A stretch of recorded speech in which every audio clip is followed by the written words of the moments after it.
గుంటూరు జిల్లాలో ఉద్యోగులు తమ సమస్యల పరిష్కారం కోసం గళమెత్తారు. మంత్రి నాదెండ్ల మనోహర్ను కలిసి వినతిపత్రం అందజేశారు.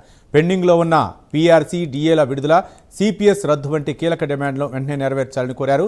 పీఆర్సీ బకాయిలు, డీఏల విడుదల జాప్యం వల్ల ఉద్యోగులు తీవ్ర ఇబ్బందులు పడుతున్నారని వారు మంత్రి దృష్టికి తీసుకొచ్చారు. సరెండర్ లీవ్ బకాయిలు, పెన్షనర్ల సమస్యలు, హెల్త్ కార్డుల సక్రమ అమలు వంటి అంశాలపైన ప్రభుత్వం తక్షణమే చర్యలు తీసుకోవాలని మంత్రికి విజ్ఞప్తి చేశారు. ప్రజాప్రతినిధులందరినీ కలిసి ఉద్యోగ ఉపాధ్యాయుల పెన్షనర్ల సమస్యలను పరిష్కరించే విధంగా ఒక మెమోరాండం ఈరోజు గౌరవ మంత్రివర్యులు నాదెండ్ల మనోహర్ గారికి ఇవ్వడం జరిగింది.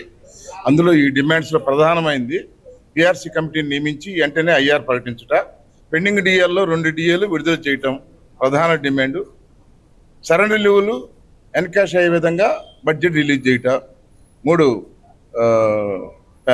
హెల్త్ కార్డులు సక్రమంగా పనిచేసే విధంగా చర్యలు తీసుకోవటం, 4వది ఇన్ సర్వీస్ ఎంప్లాయీస్, టీచర్స్ 30% రద్దు చేయటం మొదలగు డిమాండ్లతో ఒక మెమోరాండం ఈరోజు గౌరవ మంత్రి వారికి ఇవ్వడం జరిగింది. వారు కూడా సానుకూలంగా స్పందించి వెంటనే ఈ పరిష్కారం అయ్యే విధంగా కొన్ని పరిష్కరిస్తామని చెప్పి మాకు సార్ చెప్పడం జరిగింది. రాష్ట్ర జేఏసీ పిలుపు మేరకు అందరు ప్రజాప్రతినిధులకి ఉద్యోగ ఉపాధ్యాయుల సమస్యల మీద ఈరోజు మేము గౌరవనీయులైన మనోహర్ గారికి మెమోరాండం ఇవ్వడం జరిగింది.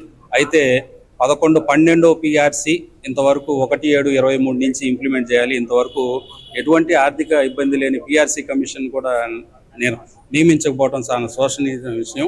కాబట్టి వెంటనే పీఆర్సీ కమిషన్ని నియమించి వెంటనే మాకు రావాల్సిన ఐఆర్ 30% ఇవ్వాల్సిందిగా ఈరోజు మేము మంత్రి గారిని కలిసాం. మంత్రి గారు కూడా త్వరలో సబ్ కమిటీ ఉంటుంది, కేబినెట్ భేటీలో మీ సమస్యలన్నీ పరిష్కారం చేస్తానని హామీ ఇచ్చారు.